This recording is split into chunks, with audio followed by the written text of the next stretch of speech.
Brother Ruel tungkol po doon sa pag-ibig na binigay ng Panginoong Yesus para sa kanyang mga alagad.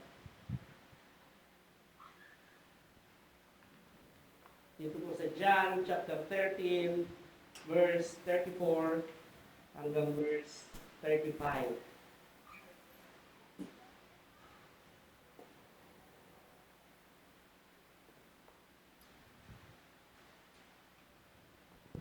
Kung ikaw po ay, tayo po pala ay may bahagi sa buhay natin na tinabaga nais na nating magpaalam sa mundo ito, nararamdaman natin na parang tayo malapit ng kunin ni Lord.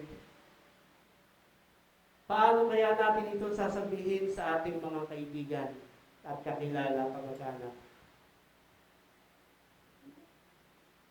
Ano kaya ang magiging reaksyon nila kung sasabihin mo sa kanila, mukhang malapit na akong kunin ni Lord?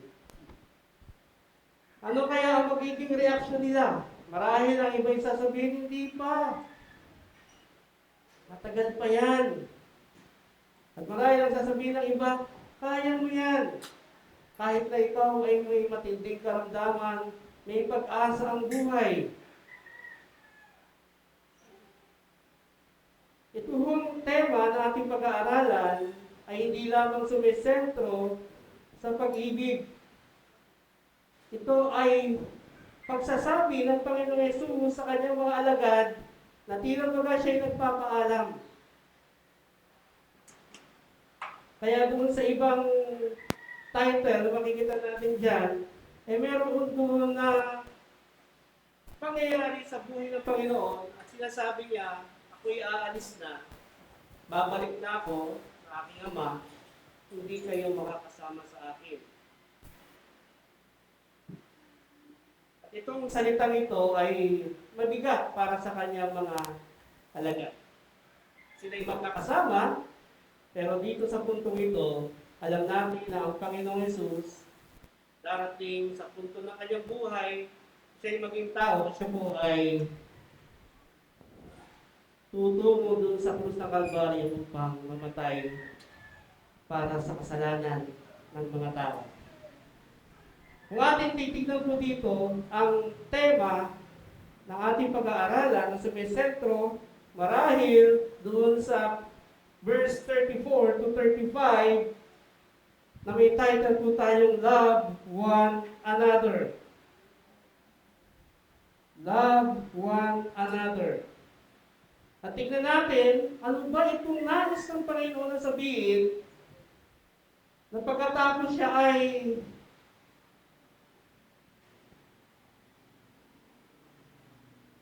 i-betray o bigyan ng ganoong salita na si Judas ay sa panahon na ito, siya po ay i-betray, sasabihin ito na yung panahon na siya ay malapit na mamatay. Kaya po dito sa ating pag-aaralan, pagkatapos na si Judas Iscariote ay umalis, kanya pong pinagubilinan ang kanyang mga alagad. Itong 11 alagad niya. Una na makikita po natin dyan, yung tinatawag na brotherhood love. Sa verse 34, verse A, sabi dito, a new command I give you, love one another. Isang bagong utos ang sinasabi ko sa inyo, mahalin nyo ang inyong sarili o ang inyong kapwa kapatid sa Panginoon.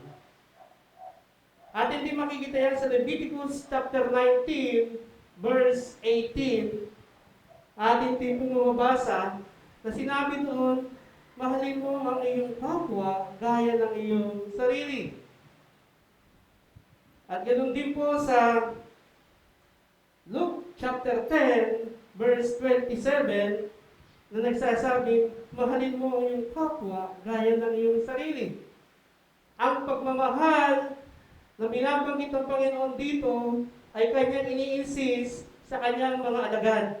To love one another. Ipinakita ng Panginoon ang kanyang pagmamahal sa kanyang mga alagad. At dito, nais ng Panginoon na kayo ay magmahalan sa bawat isa. Brotherhood, love. Kung ating titignan yung mga alagad, iba-iba sila ng mga pagkatawa, iba-iba ng pinagmulan, iba-iba ang hanap buhay, iba-iba ang ugali.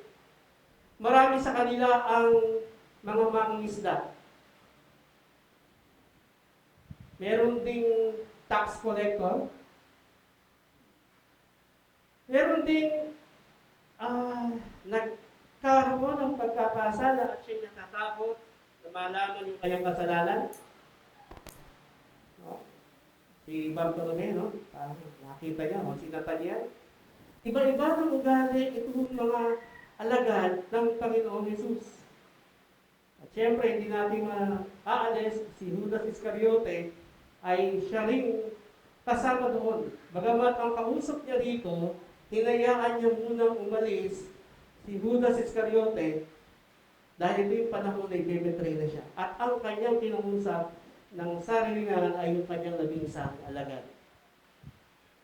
Marahil nakita ng Panginoong Yesus sa kanyang pangangaral kasama ang 11, ang 12 ito, yung kanilang mga ugali. Marahil meron silang mga ugali na hindi sila nagkakasundo. Kasama po yun sa pagiging magkakapatid. Tayo po ba bilang isa-isang pamilya, meron po ba tayong kapatid na hindi natin nakakasundo? Na parang bang naisip natin, sana hindi ko na naging kapatid ito. Hindi ko makasundo. Ibang-ibang ugali. At sa iyong sarili, naiisip mo, sana hindi ko na siya naging kapatid. Kasi yung gusto ko, at yung tama na alam ko, siya namang ginagawa ng kapatid ko na mali. Hindi maalis yung tinatawag na sibling rivalry. Ang mga alagad, may kanya-kanyang ibang ugali, at itong 12 ito, laging kasama ng Panginoon.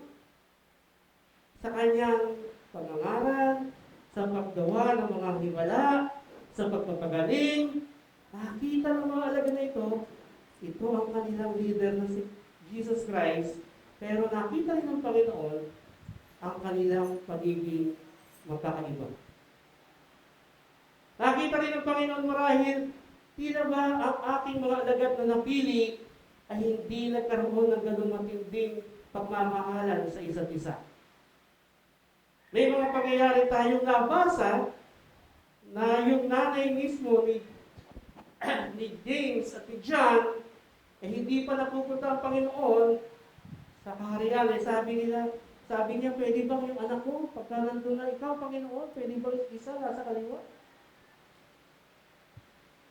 Andun yung ganung mga attitude.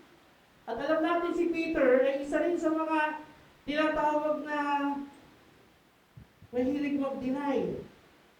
Alam natin ang ugali ni Pedro, ang tapang niya sa harapan, pero sa loob, may iba siyang ugali. Dito makikita natin si John chapter 13, verse 35, 36. Sabi ni Simon Peter asked him, Lord, where are you going? Where I am going, you cannot follow now, but you will follow later. Lord, why can I follow you now? I will lay down my life for you. Will you really lay down your life for me? I tell you the truth, before the rooster crows, he will disown me 3 times. Saan ka pupunta, Panginoon? Binigay na namin, kaya ko bigay ang buhay ko sa iyo. Kaya isama mo ako. Peter, alam mo ba yung sinasabi mo? Darating yung panahon. I-deny mo 3 beses. Itatapwa mo.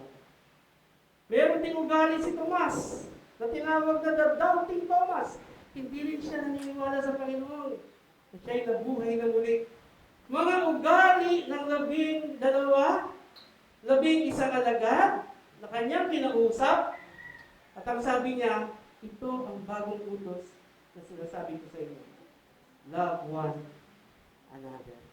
May kulang na nakita ang Panginoon sa buhay ng kanyang piniling mga alagad yung pagmamahalan sa isa't isa. Pangalawa na makikita po natin dyan, yung pag-ibig ng Panginoon sa kanila. 34b. As I have loved you, so you must love one another. Kung paanong minahal ko kayo, magmahalan din kayo sa isa't isa. Naniniwala po ba tayo na mahal ng Panginoong Hesus ang kanyang mga alagad kahit na si Judas na nagkatulong sa kanya? Naniniwala po tayo.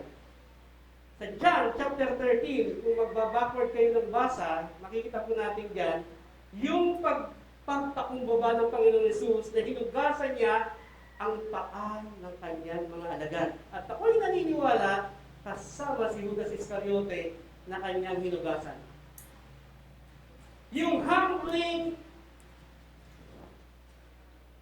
character ni Lord.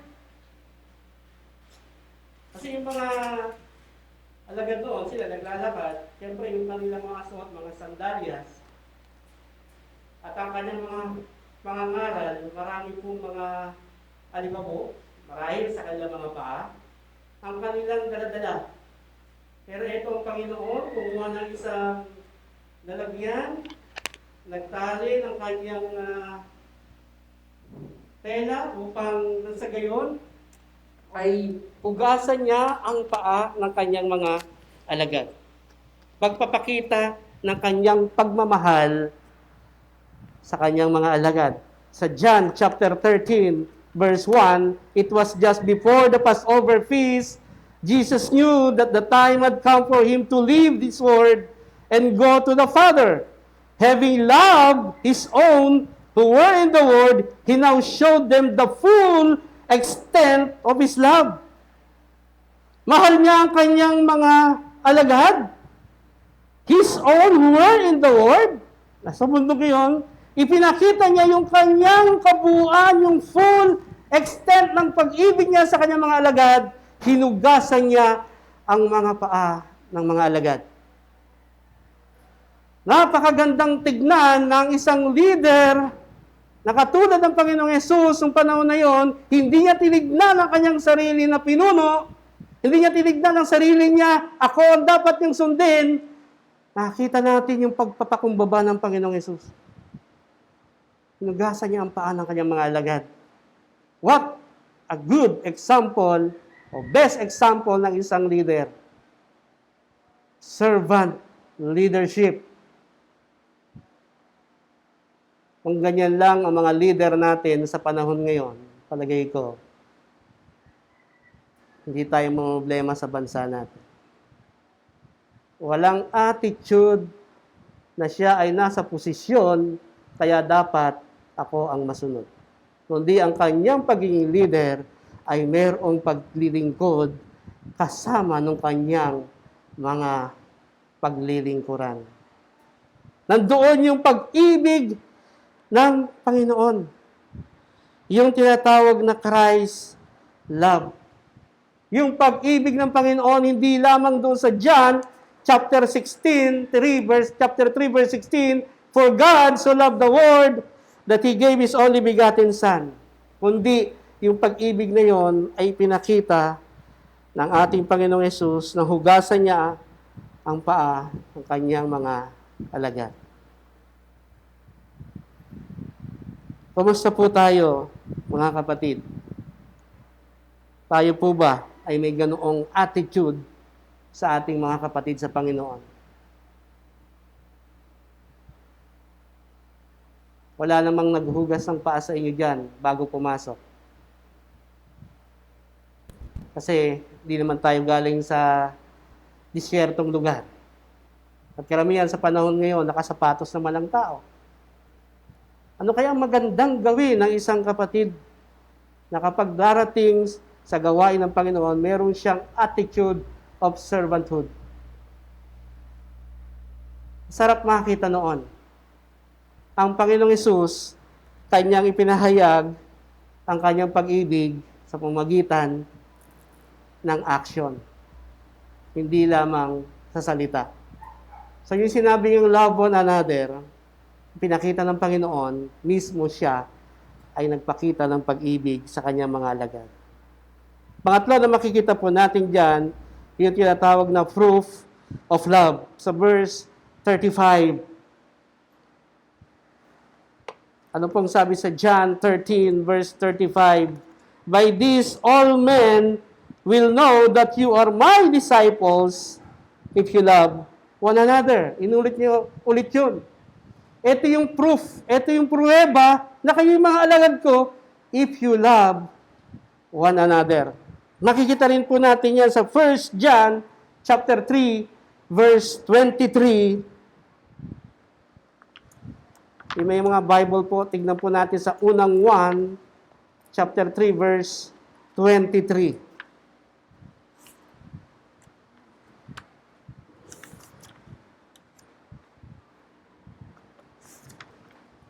Ano pong sabi diyan? And this is His command, to believe in the name of His Son, Jesus Christ, and to love one another as He commanded us. No? To love one another, katulad ng iniutos ng ating Panginoong Jesus. At meron pa ho dyan sa 1 John chapter 4, verse 7 and 8. Naging awit pa nga itong verse na ito. Dear friends, let us love one another, for love comes from God. Everyone who loves has been born of God and knows God. Whoever does not love does not know God, because God is love.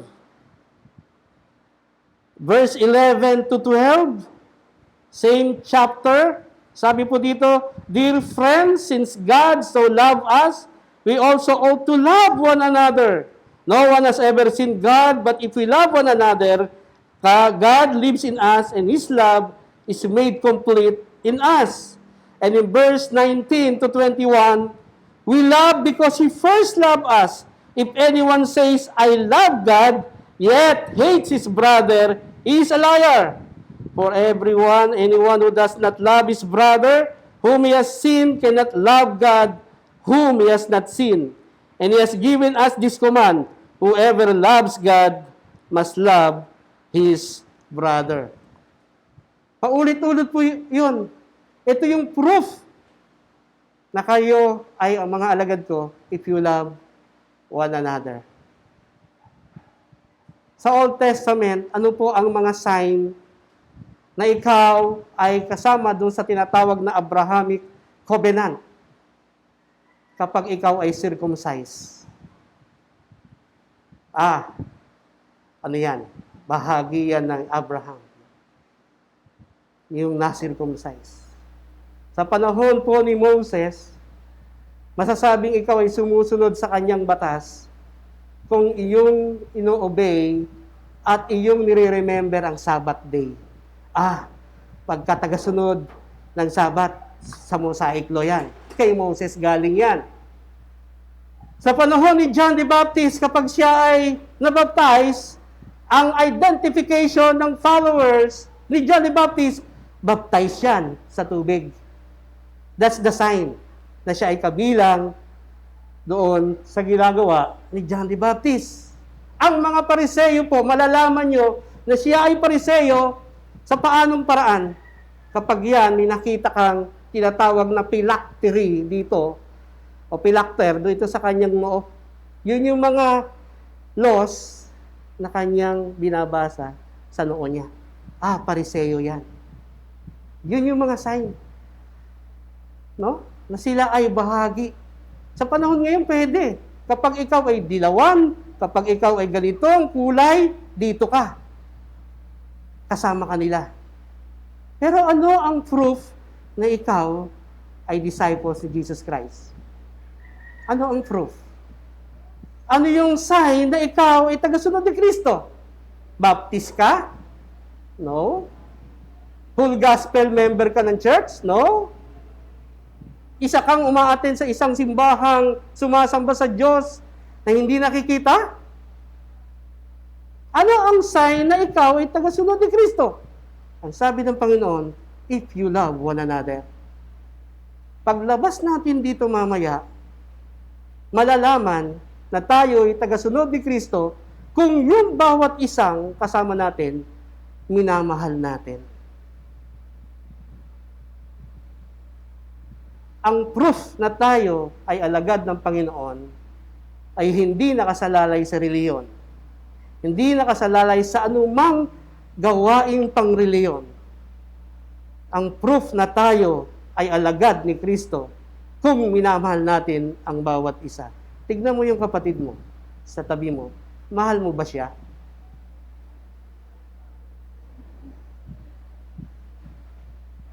Ang kausap ng Panginoon dito, yung labis ng alagad.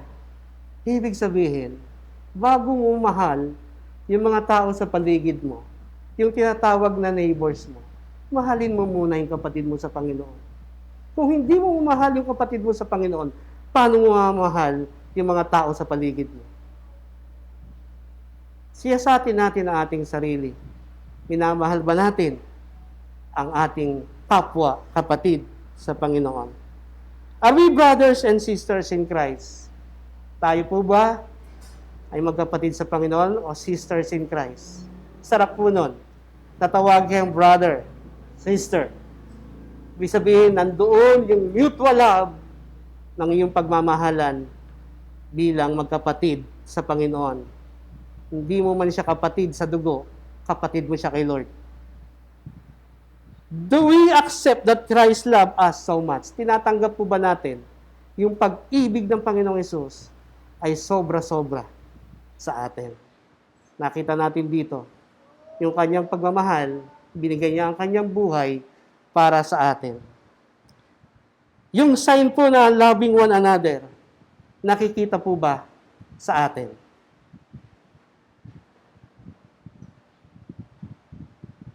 Ano ang senyales ng pagdami ng mga susunod na alagad ng Panginoon? Yung makitang tayo nagmamahalan sa isa't isa. Nung makita ng mga tao sa paligid, ang mga taga-GCBC, nagmamahalan. Ang mga kapatiran sa GCBC, nandoon yung love sa bawat isa sa kanila.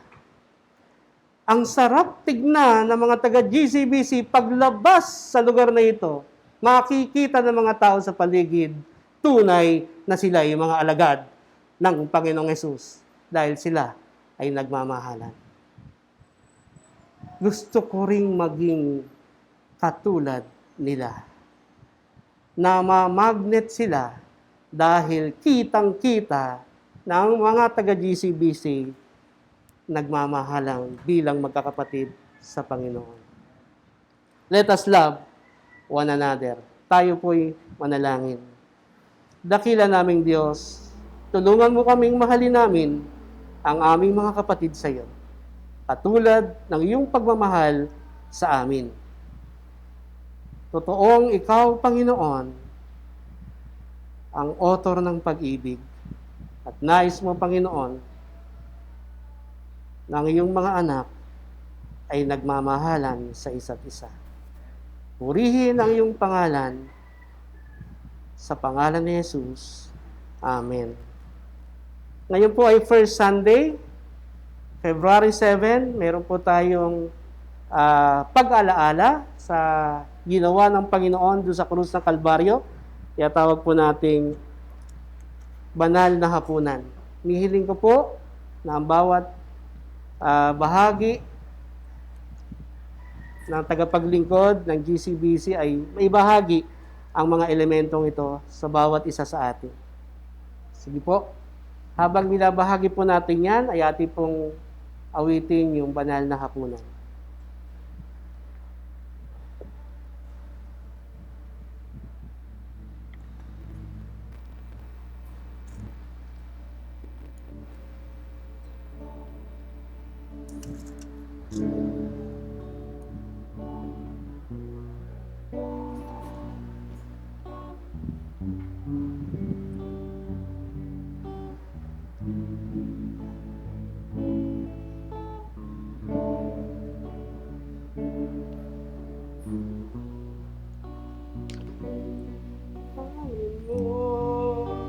Pakibahagi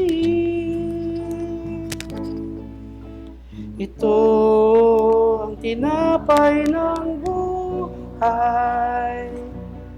Kanin mo, makisa.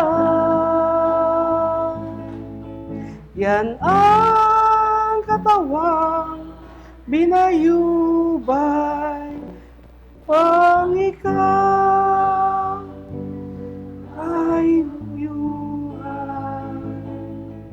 Yan ang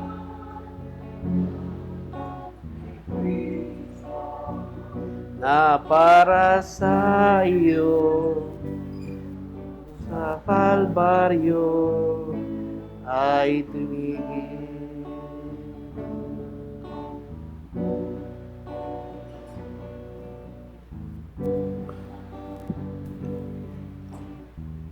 Pakibalik na lang kukuha ko. Okay, pa isa.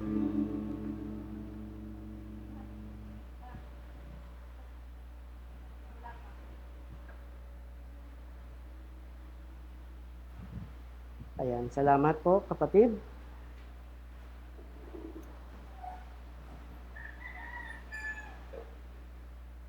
Sige po, tayo ay tumayo. Hawakan po natin ang tinapay. Ito ang aral na tinanggap ko sa Panginoon at binibigay ko naman sa inyo. Ang Panginoong Hesus, nung gabing siya ay pagkanulo, ay dumampot ng tinapay, nagpasalamat, pinagpira-pira sa ito at sinabi, ito ang aking katawan ihahandog para sa inyo. Gawin ninyo ito bilang pag-alaala sa akin. Tanggapin po natin lahat ang simbolo ng katawan ng Panginoong Hesus.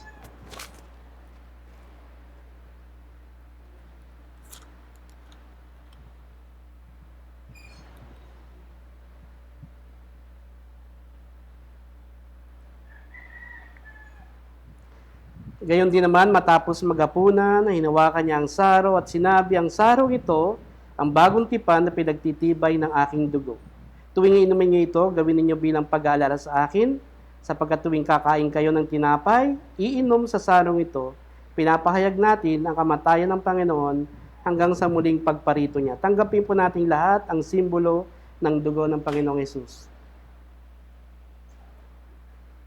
Habang kinukuha po yung mga natitirang lalagyan, waitin po natin yung huling estropa.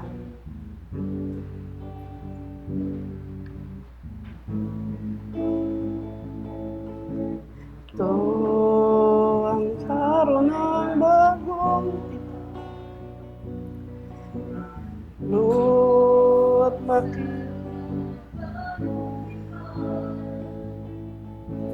ito ayubay, yan ang dugong itinigis. Ito ang aking patunay, ako'y kasama niyang namatay. Ito ay aking ipahayag na magbabalik si Jesus na buhay. Palakpakan po natin ang Panginoon. Amen.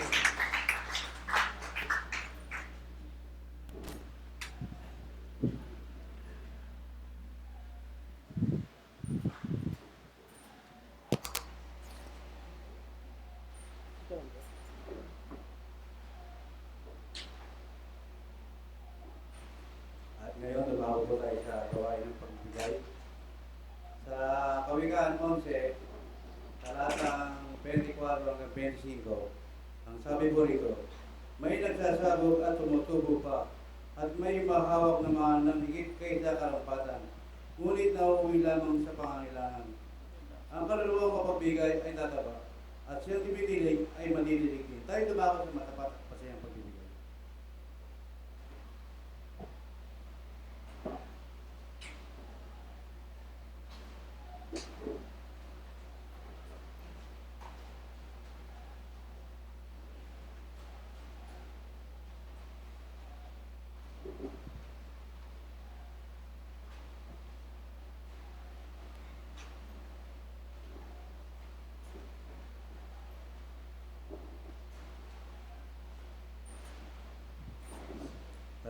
namin. Panginoon Diyos, salamat po ng marami sa gawain ng pagbibigay upang mga binahaging mga halaga ng mga kapatid na magamit sa pagpapalahat ng pangailangan ng Iglesia mo rin sa lupa. Panginoon Diyos, salamat po sa araw-araw ng buhay na kami hindi mo pinababayaan, hindi mo pinagkukulang mga pangailangan namin.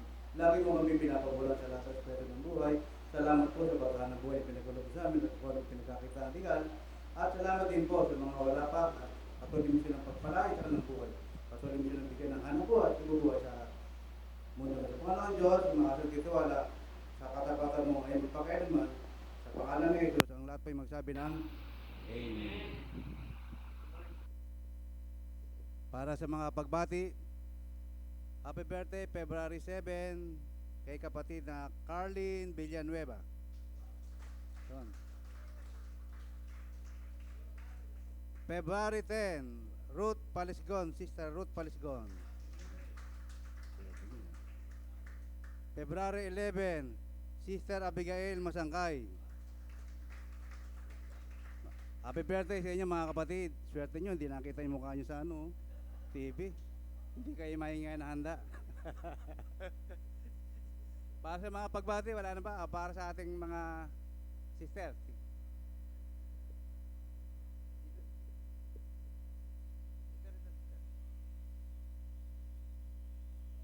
Ano yun, sister?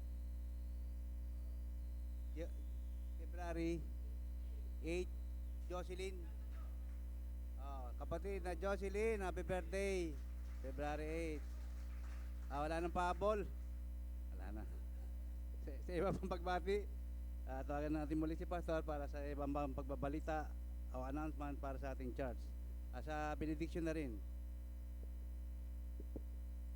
Marami po palang may birthday ng February.